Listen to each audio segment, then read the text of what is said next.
2 months after Occupy Wall Street protesters first took control of Zuccotti Park in New York's financial district, almost every major city in the United States now had their own Occupy encampment. The movement was costing cities like New York and Oakland millions of dollars in police overtime. And we were in the center of it, capturing it all. The patience of authorities was wearing thin. Portland cleared out its protesters Sunday. Oakland the following day. Mic check! Mic check! We'll be starting a discussion! Back at Zuccotti Park in Manhattan, Occupy Wall Street facilitators were wrestling with the movement's growing influence around the world. On whether the occupation should be sending delegates to monitor the Egyptian election. Come join us! Come join us! It would be international activist solidarity between activist organizations there and OWS. The trip would cost the movement nearly $30,000. After successfully resisting attempts by the police to clear the park and having fortified the camp for the winter, the protesters were feeling confident they were in Zuccotti Park to stay. All persons must leave the park. But the NYPD had different plans for them.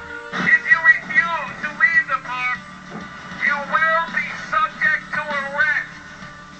In the early morning hours of November 14th, hundreds of officers and riot crew began surrounding and closing off Zuccotti Park with military precision. Sanitation trucks and workers were called in, and the clearing of Zuccotti Park, the heart of the Occupy Wall Street movement, began.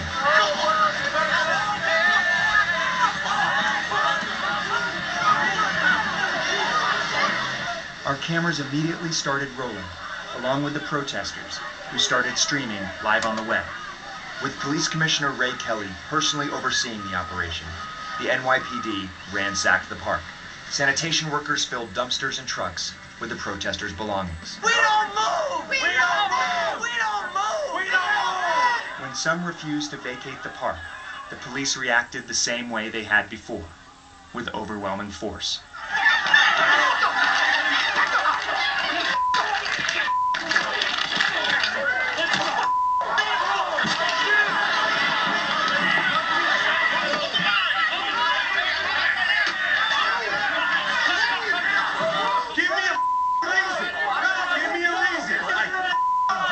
While many of the police officers showed extreme patience and restraint,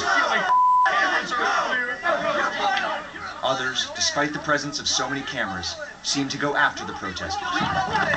Very little effort was made to distinguish between journalists and protesters, and our cameras were slammed to the ground more than once. Walk or you go to jail with your camera. We'll take your camera to jail. We'd love to. While we managed to avoid getting arrested, dozens of other journalists weren't so lucky. But for every one that was arrested, there were hundreds more to capture every move the police made. Stop resisting! Give us your hand! We're gonna get pepper sprayed right now. We filmed this young girl being taken down and pepper sprayed by 2 police officers. Okay. Back up! Everyone back up! Move back!